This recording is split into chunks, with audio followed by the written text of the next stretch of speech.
என் உள்ளத்திலே இருக்கக்கூடிய என் அன்பு உறவுகளே, உங்கள் அனைவரையும் இந்த அற்புதமான தருணத்தில் சந்திப்பதிலே பெரும் மகிழ்ச்சி அடைகிறேன். ஒவ்வொரு பதிவும் என்னுடைய மனம் உவர்ந்து, இந்த மனம் உவந்து தான் எல்லா பதிவையும் கொடுக்குறேன். என் பிள்ளைகளுக்கு இந்த பதிவு ஏதாவது ஒரு விதத்தில் ஒரு லாபத்தை கொடுக்க வேண்டும், ஒரு நன்மையை கொடுக்க வேண்டும் அப்படிங்கிற ஒரு கனவோடு தான் இந்த பதிவுகளை உங்களிடத்திலே நான் கொடுத்து வருகிறேன். அன்பு மேஷராசி நேயர்கள், மேஷத்தில் பிறந்த மேன்மையான என் சகோதர சகோதரிகளே, நண்பர்களே, உங்களை இந்த பதிவின் மூலமாக சந்திக்கிறேன். இன்றைக்கி நம்ம பேச போகிறது, இன்றைக்கி நம்ம வாழ்க்கையில் சில விஷயத்தை தொலைச்சிட்டு இருக்கிறோம். எல்லாருக்கும் வாழ்க்கையில் ஒரு கனவு இருக்குது. அந்த கனவு நிறைவேறணும். கனவு நிறைவேறுவதற்கு நாம் என்ன செஞ்சால் அந்த கனவு நிறைவேறும், இதை பற்றி தான் இன்றைக்கி நாம் பேச போகிறோம். எல்லாருக்கும் கனவு இருக்குது. அந்த கனவு என்ன செஞ்சால், நம்ம செய்யாதது என்ன இருக்குது? கனவுக்காக நிறைய செஞ்சுருக்கிறோம், எவ்வளதோ முயற்சி, அதனால் ஒன்றும் நடக்கலையே. எத்தனையோ சாமியை கும்பிட்டுருக்கோம், எத்தனையோ விஷயங்களை பரிகாரங்கள் கூட பண்ணி பார்த்துருக்குறோம், கனவு நடக்க மாட்டேங்குது. ஒரு சில கனவு ரொம்ப லேட்டாக நடக்குது. சில மெயின் ஸ்கெட்செல்லாம் நம்ம நினச்சி வச்சுருக்கிற கனவு நடக்கவே மாட்டேங்குது. இப்படி மன அழுத்தத்தில் இருக்கக்கூடிய என்னுடைய பிள்ளைகளுக்கு இந்த பதிவு சமர்ப்பணம். ஆமாம், இப்போ இந்த அழுத்தத்தில் இருக்கக்கூடியவங்களுக்கு, ஏன்னா இது அழுத்தம் இருக்கிறவங்களும் இல்லை, அழுத்தம் இல்லாதவர்களும் அழுத்தம் வராமல் பார்த்துக்கிறதுக்கு இந்த ஐடியா. இதில் லாஸ்ட்டு நான் உங்களுக்கு கொடுக்கக்கூடிய ஒரு 11 பாயிண்ட் நான் கொடுக்க போகிறேன். அதுக்கு மட்டும் கண்டிப்பாக அந்த 11 பாயிண்ட்டை நீங்கள் தயவு செய்து எல்லாரும் ஃபாலோ பண்ணுங்கள். ரொம்ப எளிமையான பாயிண்ட்டை தான் கொடுக்க போகிறேன் கடைசியாக. அதுக்கு முன்னதாக ஒவ்வொருவங்களுக்கும் எப்படி இருக்கணுங்கிறத பற்றி பேசிடுவோம். எல்லாருக்குமே நான் கொடுப்பேன் 11 பாயிண்ட் கடைசியாக கொடுப்பேன். இதில் என் அன்பு மேஷராசிக்கு இந்த கனவு நிறைவேறணுன்னா என்ன பண்ணணும்? பொதுவாக ஒரு மனிதனுக்கு நம்பிக்கை தான் அவன் வாழ்க்கைக்கு அடுத்த கட்டத்துக்கு கொண்டு போகும். நீ உன் மனசில் ஏதாவது ஒரு விஷயத்தை முதல்ல நம்பணும். என்னால் இது முடியும், என்னால் காலையில் எழுந்திருக்க முடியும்னு நினைக்கிறோம், தூங்குகிறோம், எழுந்திருக்கிறோம் இல்லையா? எவ்வளோ ஒரு பெரிய சத்தியமான வார்த்தை. நம்ம மனசு சத்தியம் பண்ணிக்குது, நாளைக்கு காலையில் எழுந்து நான் இத்தனை மணிக்கு எழுந்து இதை செய்ய போகிறேன் அப்படின்னு. அப்போ அந்த சத்தியத்துக்காகவே இந்த உடம்பில் இருக்கக்கூடிய இந்த ஆன்மா நம்மளை விட்டு விலகாமல் அதுக்குள்ளேயே இருந்து காலையில் நம்மளை எழுப்பி விடுது. அப்போ எவ்வளோ நம்புகிறோம்? இதே நம்பிக்கையை எல்லா விஷயத்திலையும் வைக்கணும். நமக்கு கல்யாண வாழ்க்கையில் சந்தோஷமாக இருக்கணும்னாலும் நம்பிக்கை வைக்கணும். குழந்தைகள் மூலமாக நமக்கு சந்தோஷம் கிடைக்கணும்னாலும் நம்பிக்கை வைக்கணும். ஒரு வேலை கிடைக்கணும்னாலும் நம்பிக்கை வைக்கணும். வேலையில் நல்ல விதத்தில் நல்ல முன்னேறணும்னாலும் நம்பிக்கை வைக்கணும். இந்த நம்பிக்கை, ஒரு மனிதனுடைய நம்பிக்கைத்தான் அவன் கனவு நிறைவேறுவதற்கு காரணம். என்னத்தான் சில பேர் என்னதான் நம்பிக்கை வச்சாலும் எத்தனை சறுக்கல்களை சந்திக்கிறோம். அந்த கனவை நிறைவேற்ற நாம் எத்தனை விஷயத்தை சந்திக்க வேண்டியிருக்கு. அப்போ இவ்வளவு சந்திப்புகளை எல்லாம் சந்திச்சுட்டு அந்த கனவை நிறைவேறத்துக்குள்ளே படாத படுபடுறோம். முதல்ல நம்மளை உணர்ந்தோம்னா இந்த கனவை எவ்வளோ சீக்கிரம் நிறைவேறலாம் அப்படிங்கிறதுக்கு தான் இந்த பதிவோடைய நோக்கம். முதல்ல மேஷராசி, நீங்கள் என்ன நினைக்கிறீங்களோ நல்லா தெரிஞ்சுங்க. நீங்கள் நினைப்பதற்கு மேலான சக்தி உங்கள் கிட்ட இருக்குங்கிறத நீங்கள் முதல்ல நம்புங்க.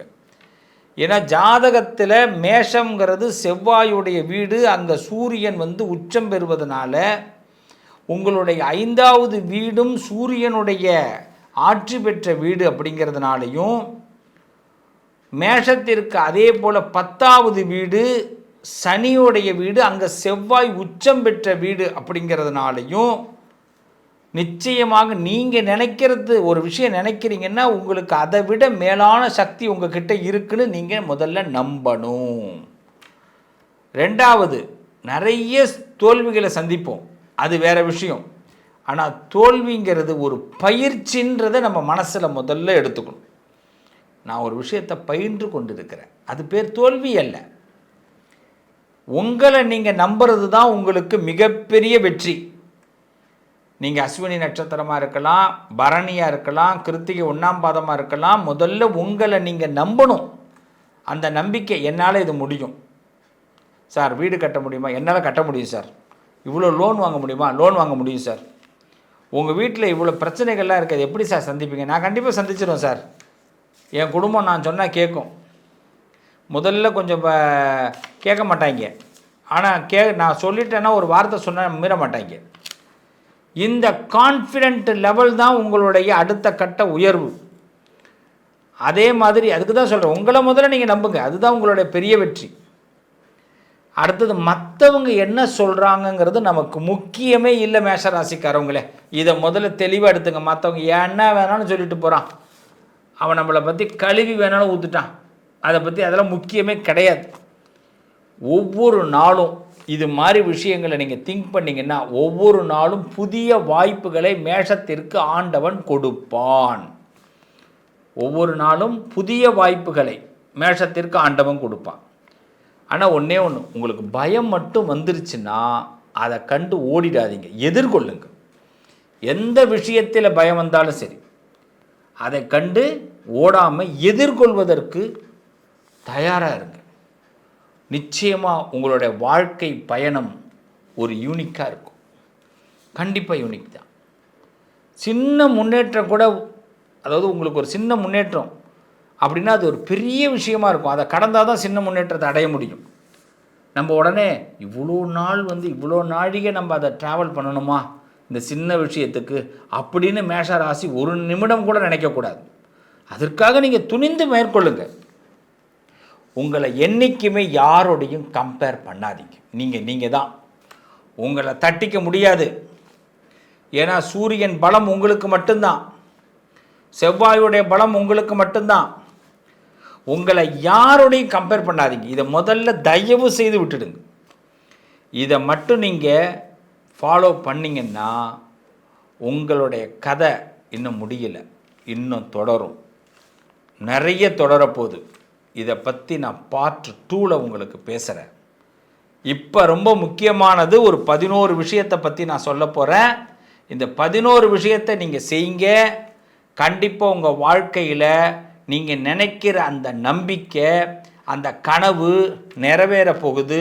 உங்கள் கனவு நிறைவேற உங்கள் நம்பிக்கைத்தான் மூலதனம்ங்கிறத, அதுக்கு நாம் இப்போ என்ன பண்ணுங்கிற ஒரு 11 விஷயத்த சொல்கிறேன். பார்க்கலாமா? உறவுகளே, என்னப்பா அந்த 11 விஷயம் அப்படின்னு கேட்குறீங்களா? கண்டிப்பாக இந்த 11 விஷயத்தை நீங்கள் மெயின்டைன் பண்ணிங்கன்னா ஒரு 48 நாள், அதிலிருந்து 90 நாள் வரைக்கும் கூட மெயின்டைன் பண்ணுங்கள். தொடர்ந்து மெயின்டைன் பண்ணுங்கள், ரொம்ப நல்லா இருப்பீங்க. அப்படி மெயின்டைன் பண்ணால் கண்டிப்பாக இந்த பிரபஞ்சம் உங்களுக்கு மிகப்பெரிய பொக்கிஷத்தை, உங்கள் கனவை நிறைவேற்றப் போகிறது. இந்த கனவை நிறைவேற்றப் போகிறது. ஓகேவா? ஆமாம். ஃபஸ்ட்டு என்ன பண்ணுங்கள் தெரியுமா? இந்த கனவு நிறைவேறுற ஒரு காலகட்டத்தில் இந்த சிவஸ்டியை கண்டிப்பாக இந்த யூனிவர்ஸ் உங்கள் கண்ணு முன்னாடி காட்டும். நம்ம என்றைக்காவது ஒரு நாள் ஒரு இடத்துல சந்திப்போம், நல்லது நடக்கும். என்னென்னு சொல்லிடுறேன். 11 விஷயம். முதல்ல, ஒரு நாள் காலையில் எழுந்திருக்கிறோம். காலையில் எழுந்த உடனே நம்ம காலை வேலைகளை முடிச்சுட்டு கண்ணை மூடி ஒரு இடத்துல உட்காடுறோம். 12 தடவை மெதுவாக சுவாசத்தை விடுறோம். நல்ல கவனிங்க. ஒரு தர்பப்புல் பாய் இல்லை ஏதாவது ஒரு ஜமக்காலம் அது மாதிரி ஒன்று போட்டுக்கிட்டு சுவாசத்தை கண் மூடிக்கிட்டு இந்த நாசியிலிருந்து இந்த நாசிக்கு சுவாசத்தை இழுத்து பொறுமையாக விடுறோம். மெதுவாக 12 தடவை நம்ம சுவாசத்தை பொறுமையாக இழுத்து விடுறோம். நல்லா தெரிஞ்சிங்க. இதை முதல்ல செய்திங்க. சப்பளம் கொட்டி உட்காந்துக்கணும். சார் கீழே உட்கார முடியல, மேலே தான் உட்காந்துக்கணும்னா சோஃபாவில் உட்காந்துங்க. சப்பளம் கொட்டி உட்காரத்துக்கு முயற்சி பண்ணுங்கள். முடியலையா, காலை நீட்டி தான் உட்காந்துருக்க முடியுது அப்படின்னாலும் உங்களுடைய மைண்டு உடம்பை நல்லா நிமிர்ந்து உட்காந்துக்கிட்டு 12 தடவை மெதுவாக உங்கள் சுவாசத்தை இழுத்து விடுங்க. ஃபஸ்ட்.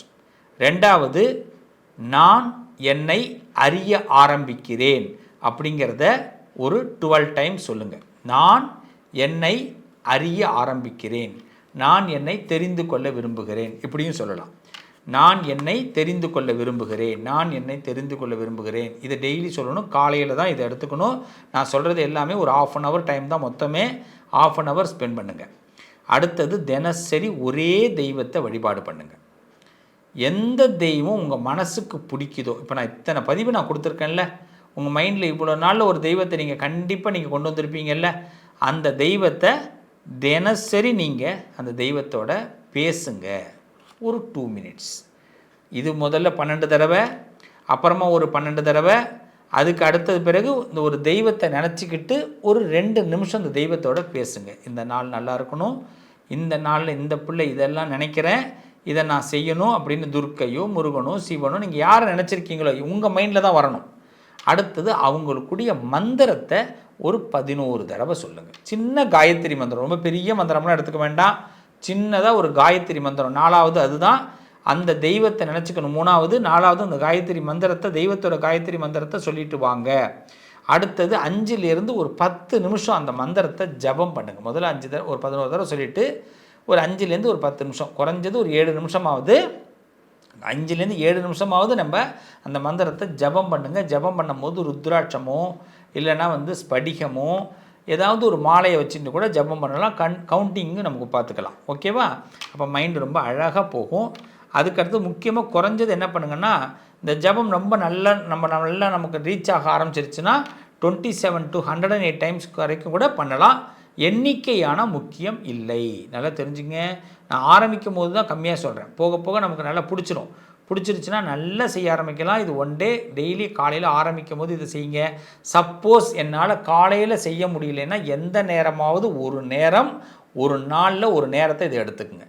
சார் நான் காலையில் வேலைக்கு போய்ட்டு ராத்திரி தான் வரேன், நான் ராத்திரி வேலை போய்ட்டு காலையில் தான் வரேன்னா எந்த நேரம் உனக்கு முடியுதோ ராஜா, ஒரு குளியலை போடுற, அங்கேருந்து ஒரு இடத்துல உட்கார்ற, 12 தடவை மெதுவாக சுவாசத்தை இழுத்து விடுற. அடுத்தது பார்த்திங்கன்னா நான் என்னை அறிய ஆரம்பிக்கிறேன், நான் என்னை தெரிந்து கொள்ள விரும்புகிறேன் அப்படின்னு சொல்கிற. அதுக்கு அடுத்தபடியாக ஒரு தெய்வத்தை நல்ல பிரார்த்தனை பண்ணுற, அந்த தெய்வத்திட்ட ஒரு 2 நிமிஷம் பேசுகிறீங்க. அப்புறமா அந்த தெய்வத்தோட மந்திரத்தை சொல்கிறீங்க. அதுவும் 5லேருந்து 10 நிமிஷம் அந்த மந்திரத்தை ஜபம் பண்ணுறீங்க. அதை 27 தடவைலேருந்து 108 தடவை வரைக்கும் சொல்லலாம். ஆனால் எண்ணிக்கை முக்கியம் இல்லை, தொடர்ந்து செய்யுங்க. 7வது என்னென்னா, தினசரி நாம் ஏதாவது ஒரு மந்திரம், திருமந்திரம், திருக்குறள், ஆன்மீக செய்தி எதையாவது ஒன்றை ஒரு படிச்சுக்கணும், ஒரு கற்றுக்கணும். ஒரு திருக்குறளை டெய்லி எடுத்துக்கலாம், இல்லைன்னா திருமந்திரம் எடுத்துக்கலாம். ஆன்மீக சம்மந்தமான ஒரு செய்தியை தினசரி ஒன்று படிங்க.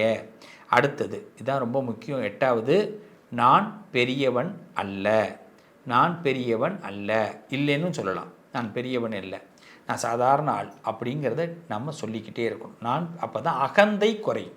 ஏன்னா நம்ம என்ன பண்ணுறோம், நிறைய இடங்களில் நம்ம சாதாரண ஆள்னே நமக்கு தெரிஞ்சாலும் கோபப்பட்டு நான் யார் தெரியுமா அப்படின்லாம் பேசிடுவோம். அப்போ நான் பெரியவன் இல்லை அப்படிங்கிறத தொடர்ந்து சொல்லிக்கிட்டு வாங்க. இது கொஞ்சம் அது ஒரு 10 தடவை 15 தடவை வரைக்கும் சொல்லுங்கள், டைம் எடுக்கிற வரைக்கும். அடுத்தது, நான் எல்லாம் தெரிஞ்சவன் இல்லை. ரொம்ப அழகான வார்த்தை. முதல்ல என்ன சொன்னோம், நான் பெரியவன் இல்லை அப்படின்னு சொன்னோம். அடுத்தது, நான் எல்லாம் தெரிஞ்சவன் இல்லை அப்படிங்கிறத சொன்னோம். அதுக்கு அடுத்தது, இதை முடிஞ்ச வரைக்கும் நீங்கள் என்ன பண்ணுங்கன்னா, 2 வேளையும் ஒரு 10 நிமிஷமோ 5 நிமிஷமோ மௌனமாக இருப்பது. குறைந்தது அழகாக 12 நிமிஷம் மௌனமாக இருந்தீங்கன்னா மனம் சித்தமாகும். அதுவும் முக்கியமாக 2 வேளை மௌனமாக இருங்க. ஒரு நாளைக்கு காலையிலையும் சாயந்தரமும் ஒரு 12 நிமிஷத்தை ஒதுக்கிட்டு பேசாமல் இருங்க. ட்ரை பண்ணலாமா? காலையில் எழுந்ததுலேருந்து காஃபி குடிக்கிற வரைக்கும் நம்ம என்ன பண்ணுறோம், தண்ணி குடிக்கிறதா இருக்கிற வரைக்கும் பார்த்திங்கன்னா அது வரைக்கும் பேசாமல் நம்ம வேலைகளெல்லாம் முடிச்சுட்டு சாமி பூஜை கூட பண்ணலாம். நம்ம எது வேணாலும் செஞ்சுட்டு ஒரு 12 நிமிஷமாவது பேசாமல் இருக்கிறதுக்கு முயற்சி பண்ணுங்க. அடுத்தது, இந்த மந்திரம், அதாவது உங்கள் உள்ளுக்குள்ளே தினமும் அந்த மந்திரத்தை சொல்ல சொல்ல சொல்ல இந்த மந்திரம் உங்களுக்கு மனனமாக ஆரம்பிக்கும். நிச்சயமாக உங்கள் வாழ்க்கையில் மிகப்பெரிய சக்ஸஸ் ஆக போகிறீங்க. ஒவ்வொருத்தவங்களும் இதை மட்டும் தொடர்ந்து செய்யுங்க. இந்த சிவஸ்ரீ உங்களுக்கு நிழலாக இருப்பேன். இது எந்த நேரம் வேணாலும் பண்ணலாம். காலையில் பண்ணுறது ரொம்ப விசேஷம், முடியல ஈவினிங் தான் பண்ண முடியுதுன்னா நேரம் கிடைக்கிறப்ப இந்த நான் சொன்னதெல்லாம் ரொம்ப சின்ன விஷயம், இந்த 11 விஷயத்தை செய்யுங்க. அதை தொடர்ந்து நீங்கள் என்ன பண்ணணும் அப்படின்னு கேட்டால், சில விஷயத்தை கடைப்பிடிக்கிறது நல்லது. என்னென்ன கடைப்பிடிக்கணும்? மேக்சிமம் உப்பில்லாத எளிய உணவு சாப்பிடுங்க. உப்பில்லாத எளிய உணவு சாப்பிடுங்க. தேவையில்லாத பேச்சுகளை தவிர்த்து கொள்வது ரொம்ப ரொம்ப நல்லது. இதோடைய அடுத்த பார்ட்டை நான் இன்னொரு அடுத்த பதிவில் உங்களுக்கு கொடுக்க போகிறேன்.